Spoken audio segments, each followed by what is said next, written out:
الحمد لله نحمده ونستعينه ونستغفره ونؤمن به ونتوكل عليه ونعوذ بالله من شرور أنفسنا ومن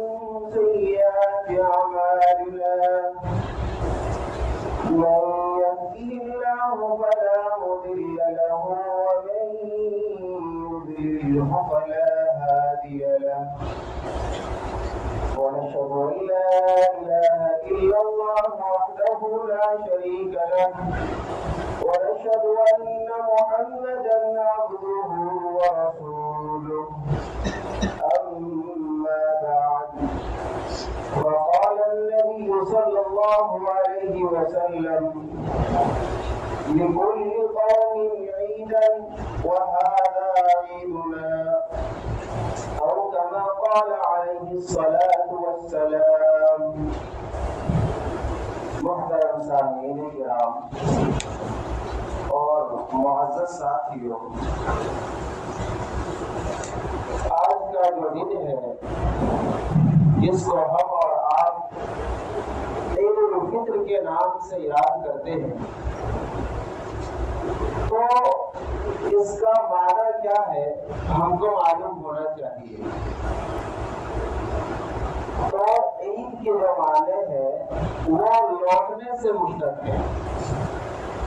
کیونکہ عید جو ہے ہر سال بار بار لوٹ کر آتا،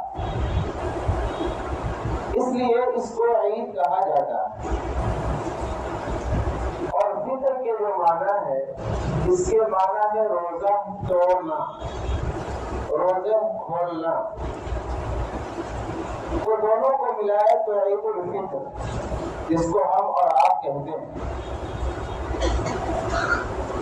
آپ نے دنیا کے اندر دیکھا ہوگا کہ اس پوری کائنات کے اندر بہت سے مذاہب، بہت سے قومیں، بہت سے خداؤں کو ماننے والے اس دنیا کے اندر موجود ہے. اور اس ممالک کے اندر اور اس دنیا کے اندر ہر قوم کے لیے ایک نہ ایک تہوار اور خوشی کا دن ہوتا ہے. لیکن اسلام ایک ایسا انوکھا مذہب ہے، ایک ایسا بہترین مذہب ہے کہ اس کے اندر اللہ تبارک و تعالی نے ہمارے لیے حدود قائم کر دیا کہ آپ کے لیے بھی خوشی کا موقع رکھا ہے، لیکن آپ جو اپنی خوشی کو گزاریں گے، جو خوشی کے لمحات ہوں گے، اس کو آپ کس طرح گزاریں گے، اس کی پوری تفصیل اللہ تبارک و تعالی نے ہمیں بتا دیا. کیونکہ ہم دیکھتے ہیں کہ یہ جو کفر باطل ہیں، بہت سارے خداؤں کو ماننے والے ہیں، جب ان کا تہوار آتا ہے تو یہ اپنی تہوار کے اندر اپنے خوشی کے موقع پر نہ جانے یہ لوگ کیسی کیسی فحاشی، بدکاری، زناکاری، برائیوں کے اندر مبتلا ہو جاتے ہیں. لیکن اللہ تبارک و تعالیٰ نے ہمیں دو خوشی کا موقع عنایت فرمایا، ایک عید الفطر اور دوسرا عید الاضحیٰ. اور یہ دے کر بھی اللہ تبارک و تعالی ہم کو ہدایت دے رہے ہیں کہ ہم نے تم کو دو خوشی کے موقع عنایت فرمایا ہے. تو اس کا مطلب یہ نہیں کہ جس طرح جو دوسری قومیں، خدا کو نہ ماننے والی قومیں فحاشی اور بدکاری اور زناکاری اور شراب نوشی کے اندر اپنی زندگی گزارتی ہے، تم اس طرح اپنی زندگی مت گزارنا، بلکہ ہم کو اور ہمیں اس کے گزارنے کا طریقہ فرمایا کہ جب آپ عید الفطر کے لیے تشریف لائے مسجد یا عیدگاہ، تو آپ کے پاس جو اچھے کپڑے ہو، سب سے عمدہ لباس ہو، ضروری نہیں ہے کہ نیا ہی لباس ہو،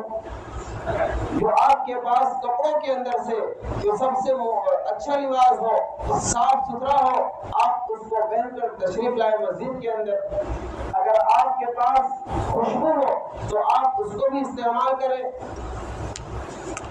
اسی طرح مسواک کا اہتمام کریں. آپ ایک راستے سے آئے اور دوسرے راستے سے جائیں، اور جب آپ اپنے گھر سے مسجد تشریف لائے تو عید الفطر کے موقع پر کچھ کھجور وغیرہ کھا کر تشریف لائے میٹھی چیز، اور جب آپ ایک راستے سے آئے تو جاتے وقت راستہ بدل کر جائیں، اور جاتے ہوئے اگر آپ نے صدقۃ الفطر ادا نہیں کیے ہیں تو صدقۃ الفطر ادا کرتے ہوئے آئے۔ یہ ایسا مذہب ہے، اس کے اندر اللہ تبارک و تعالیٰ نے ایک باریکی کو بتا دی کہ جب آپ کے اندر غم کا موقع آئے تو غم بھی اتنا تشدد والا نہیں ہونا چاہیے، اتنا بھاری بھرکم نہیں ہونا چاہیے کہ آپ اپنے آپ کو ہلاک کر لو، اور جب خوشی کا بھی موقع آئے تو آپ خوشی کے اندر نہ جانے کیا کیا کر گزرے، بلکہ اللہ تبارک و تعالیٰ نے فرما دیا کہ خوشی کا موقع بھی آئے تو آپ حدود کے اندر رہ کر خوشی منائیں، اور اگر غم کا موقع بھی آئے تو آپ حدود کے اندر رہ کر ہی غم منائیں۔ میرے دوستو، دنیا کے اندر ایک ہی ایسا مذہب ہے، واحد مذہب ہے جس نے زندگی کے گزارنے کے سارے طریقے بتا دیے۔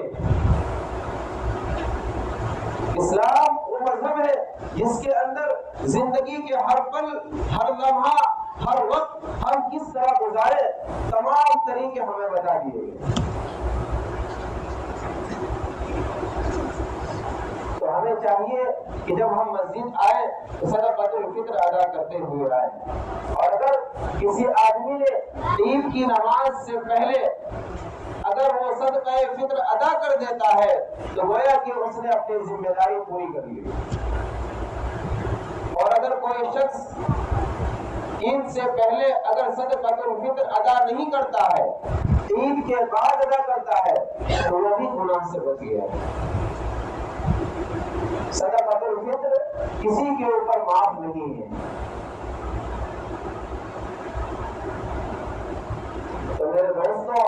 ہمارے پاس ابھی دو آپشن ہیں، ایک طرف روزہ کے جانے کا غم جس کا ہر لمحہ، جس کا ہر وقت، ہر آن، ہر لمحہ، ایک ایک سیکنڈ، ایک ایک منٹ عید جیسی ہوا کرتی تھی، اور دوسری طرف ایک خوشی کا بھی موقع ہے کہ اللہ تبارک و تعالیٰ نے ہمیں ایک معظم دن، یعنی اللہ تبارک و تعالیٰ کا دن، اللہ تبارک و تعالیٰ کے مہمان نوازی کا دن اللہ تبارک و تعالیٰ ہمیں عطا فرما رہے ہیں۔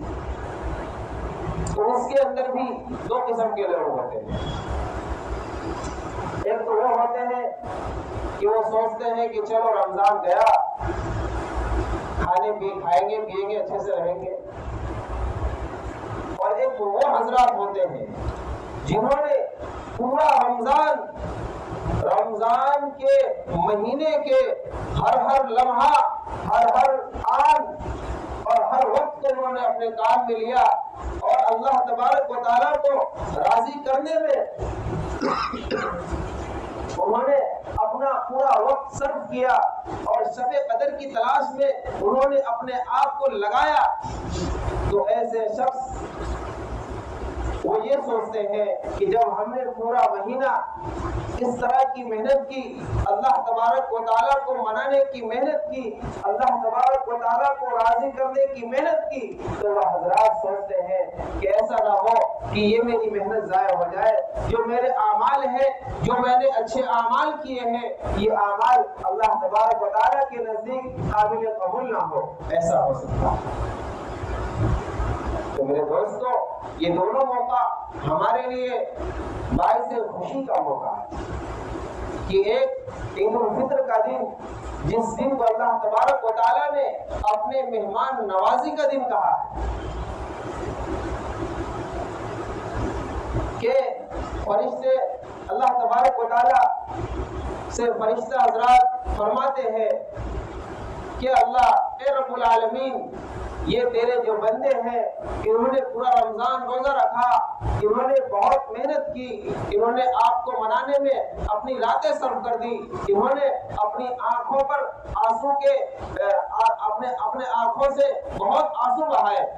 تو اللہ تبارک و تعالیٰ فرماتے ہیں کہ اس شخص کی مغفرت کر دو۔ اللہ تبارک و تعالیٰ نے ہم کو اتنا بہترین مہینہ عطا فرمایا اور اتنی بابرکت راتیں جس کی ہر رات ہمارے لیے عید الفطر سے کم نہیں تھی. لیکن بہت افسوس سے یہ کہنا پڑتا ہے کہ جو ہی رمضان مبارک کا مہینہ شروع ہوتا ہے تو بہت سارے ایسے حضرات ہیں جن کو یہ ٹینشن سوار ہو جاتا کہ اب رمضان مبارک کا مہینہ آ گیا، اب پریشانی بڑھ گئی. لیکن بعض حضرات ایسے ہوتے ہیں کہ وہ کئی مہینوں سے رمضان مبارک کے مہینے کا انتظار کرتے رہتے ہیں، اور جیسے ہی رمضان مبارک کا مہینہ آتا ہے وہ اپنے آپ کو اس مہینے کے اندر اللہ تبارک و تعالیٰ کو راضی کرنے کے لیے اپنے آپ کو کھپا دیتے ہیں. تو میرے دوستو، اس مبارک مہینے کے جانے پر ہمیں دو خوشی ہوتی ہے، ایک ظاہری خوشی ہوتی ہے اور ایک باطنی خوشی ہوتی ہے. کیونکہ اللہ تبارک و تعالیٰ نے یہ دن ہی ایسا بنایا ہے، اور بہت سارے حضرات یہ دن جو ہے اللہ تبارک و تعالیٰ کے مہمان نوازی کا دن ہے. اگر کوئی حضرات ہمیں اس دن دعوت دے رہے ہیں تو ہمیں چاہیے کہ ہم اس کی دعوت کو قبول کریں، جانا چاہیے، اس دعوت میں ہمیں شریک ہونا چاہیے. کیونکہ اللہ تبارک و تعالیٰ خود فرما رہے ہیں کہ یہ دن جو ہے میری مہمان نوازی کا دن ہے.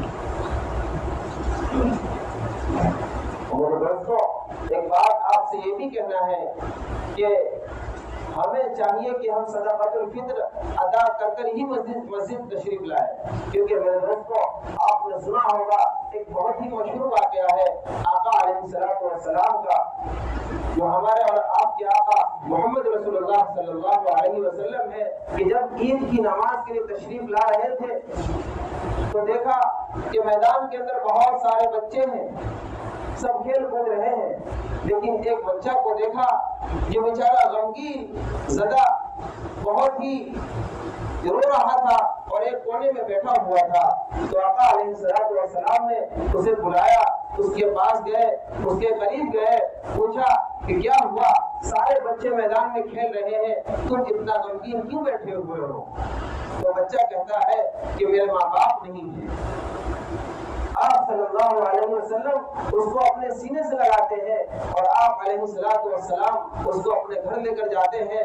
اور اس کے لیے سارے کپڑوں کا انتظام کرتے ہیں. حضرت ام عائشہ رضی اللہ تعالی عنہا سے کہتے ہیں کہ اس کو نئے کپڑے پہناؤ، اس کو عطر لگاؤ، پھر اس کو اپنے ساتھ لے کر جاتے ہیں. تو میرے دوستو، صدقۃ الفطر ادا کرنے کی فضیلت یہی ہے کہ ہم غریبوں کی مدد کریں. کوئی ایسا نہ ہو کہ ہم تو اس خوشی کے اندر شریک ہو رہے ہیں لیکن ہمارے بازو والا ہے جو ہمارے گھر کے پڑوسی والے ہیں وہ ہماری خوشی کے اندر شریک نہ ہو. تو میرے دوستو، ہمارا دل پھٹ کر ہمارے منہ میں آ جاتا ہے. تو ہمیں ان باتوں کا خیال رکھنا ہے کہ ہم اپنے گھر کے پڑوسیوں کو، جو ہمارے رشتہ دار ہیں، قریبی رشتہ دار ہیں، ان حضرات کا ہم خیال کریں. اور ان کو چاہیے، کیونکہ آج کا جو زمانہ ہے، پہلے زمانے کے اندر آپ علیہ السلام کے متعلق یہ احادیث بہت ساری ہے کہ آپ صلی اللہ علیہ وسلم اور صحابہ کرام رضی اللہ عنہم اجمعین کہ جب گھر سے تشریف لاتے تھے تو راستے میں صدقۃ الفطر ادا کرتے ہوئے آتے تھے. لیکن میرے دوستو، یہ زمانہ بدل گیا، وہ زمانہ نہیں رہا. اس زمانے کے اندر لوگوں کی عید اس طرح ہوا کرتی تھی کہ لوگ گھر کے اندر کچھ اچھا سا کھانا، کچھ میٹھا، کوئی میٹھی چیز بنا لیتے تھے اور ان کی عید ہو جاتی تھی. لیکن میرے دوستو، ہم آج کے جس زمانے کے اندر، جس دور کے اندر جی رہے ہیں، یہ دور بہت ہی فیشن والا دور ہے. ہر کوئی غریب سے غریب یہ سوچتا ہے کہ عید الفطر کے موقع پر ہمارے لیے بھی ایک اچھا خوبصورت جوڑا ہونی چاہیے، ایک جوتے ہونی چاہیے، ایک ٹوپی ہونی چاہیے. تو میرے دوستو، ہم اس بات کا اہتمام کریں کہ جو ہی رمضان مبارک کا مہینہ شروع ہو ہم صدقۃ الفطر ادا کرنے والے بن جائیں اور ہم صدقۃ الفطر کو ادا کریں.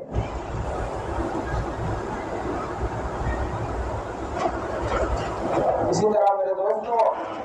جب پہلے زمانے کے اندر جب آقا علیہ الصلوۃ والسلام مکہ المکرمہ سے مدینہ المنورہ تشریف لے گئے تو زمانہ جاہلیت کے اندر لوگ 2 دن تہوار مناتے تھے۔ ایک دن ان کا تہوار ہوتا تھا، جنونی خوشی مناتے تھے، اور دوسرا دن جو ہوتا تھا اس دن وہ لوگ کھیل تماشے اور سٹے بازیاں کیا کرتے تھے۔ تو آقا علیہ الصلوۃ والسلام نے انہیں تکلیف فرمائی، انہوں نے کہا کہ آپ عید الفطر منائیں، خوشی کا موقع منائیں، لیکن اس طرح نہیں۔ اس کے اندر آپ صلی اللہ علیہ وسلم نے سدھار کیا، ان کو بتائے کہ اس طرح ہم عید الفطر، عید الاضحیٰ اور خوشی کے جتنے مواقع ہیں ہم اس طرح گزاریں۔ تو میرے دوستو، اگر اس موضوع پر بولا جائے تو بہت ساری باتیں ہیں، لیکن کچھ اہم مسائل بھی ہیں جو میں آپ حضرات کو بتاتا چلوں۔ تو عید الفطر کے موقع پر اگر ہم نے صدقۃ الفطر ادا نہیں کیا، اگر ہم نے صدقۃ الفطر نماز سے پہلے ادا نہیں کیا، تو صدقۃ الفطر ایک ایسا فریضہ ہے جو صاحب نصاب ہو، جس کے پاس سونے چاندی، روپیہ، مال تجارت، روپیہ پیسہ کیش، یہ چیزیں ہوں جو زکوٰۃ کے نصاب کا مالک ہو، اس پر صدقۃ الفطر واجب ہے، ان کو ادا کرنا ضروری ہے۔ تو یہ صدقۃ الفطر ایک ایسا اہم فریضہ ہے جو معاف نہیں ہوتا، اسے ادا کرنا ضروری ہے، چاہے عید کے بعد ادا کریں لیکن ادا کرنا ضروری ہے۔ اور صدقۃ الفطر ہم کس کی طرف سے ادا کریں؟ تو صدقۃ الفطر جو ہے ہم اپنی نابالغ اولاد کی طرف سے، ہم خود اپنی ذات کی طرف سے، اسی طرح اگر ہم چاہیں تو اپنے ماں باپ، والدین وغیرہ، دادی دادا، نانی نانا، یہ حضرات کی طرف سے تو واجب تو نہیں ہے ہمارے اوپر، لیکن اگر ہم ادا کر دیتے ہیں تو بہت اچھی بات ہے۔ لیکن اس کے اندر بھی ایک شرط ہے کہ ہم جس کی طرف سے صدقۃ الفطر ادا کر رہے ہیں ان کو بتانا ضروری ہے تاکہ وہ نیت کر لے، ورنہ یہ آپ کا صدقۃ الفطر نفل ہو جائے گا، جو واجب ہے وہ فریضہ ادا نہیں ہوگا بلکہ نفل ہو جائے گا، ہم ان کو بتانا ضروری ہے۔ ہاں ایسا ہے کہ بھائی ہم ہر سال اپنے والدین یعنی ماں باپ کی جو ہے صدقۃ الفطر ادا کرتے ہیں اور ان کو معلوم ہے کہ بھائی میرا بچہ ادا کر دیتا ہے میری طرف سے، اس کے اندر بتانا کوئی ضروری نہیں ہے، تو معلوم نہیں ہے۔ اسی طرح کہ ایک آدمی ہے جس کو صدقۃ الفطر کے مسائل ہی معلوم نہیں ہے، بہت سارے ایسے ہوتے ہیں جو کچھ خبر نہیں کہ بھائی صدقۃ الفطر ہوتا کیا ہے، یہ بھی کوئی چیز ہے، اور جب اس کو یہ بات معلوم پڑی، سمجھ میں آ گئی، تب وہ چاہ رہا ہے کہ صدقۃ الفطر ہم ادا کریں۔ تو ایسے شخص کو چاہیے کہ جتنے سالوں سے انہوں نے صدقۃ الفطر ادا نہیں کیا، چاہے 5 سال ہو، 10 سال ہو، جتنے سال بھی ہو، وہ سالوں کا حساب لگائے اور حساب لگا کر اس گزرے ہوئے سال کی صدقۃ الفطر ادا کرے، ضروری ہے۔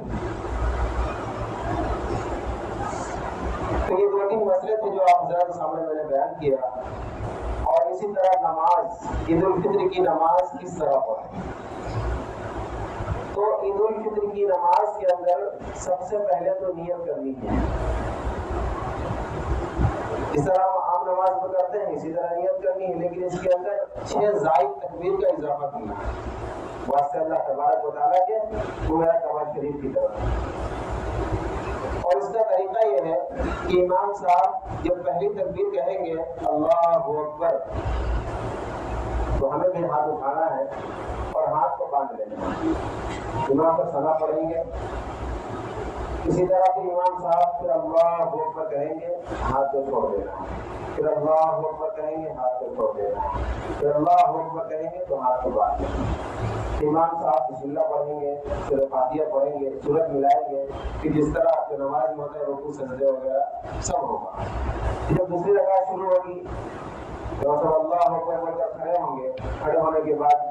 پہلے وہ فاتحہ سورہ فاتحہ پڑھیں گے، سورت ملائیں گے، سورت ملانے کے بعد پھر اللہ اکبر کہیں گے، ہاتھ کو چھوڑ دینا ہے، پھر اللہ اکبر کہیں گے، پھر ہاتھ کو چھوڑ دینا ہے،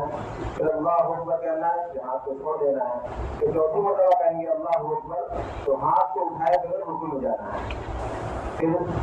اتحیات وغیرہ پڑھنا ہے، رکوع کرنا ہے، سجدہ کرنا ہے، اتحیات وغیرہ پڑھنا ہے، درود شریف پڑھنا ہے، پھر سلام پھیرنے نماز پوری ہو جائے گی۔ ان جذباتوں پر ختم کرتا ہوں، آخر دعوانا الحمدللہ رب العالمین۔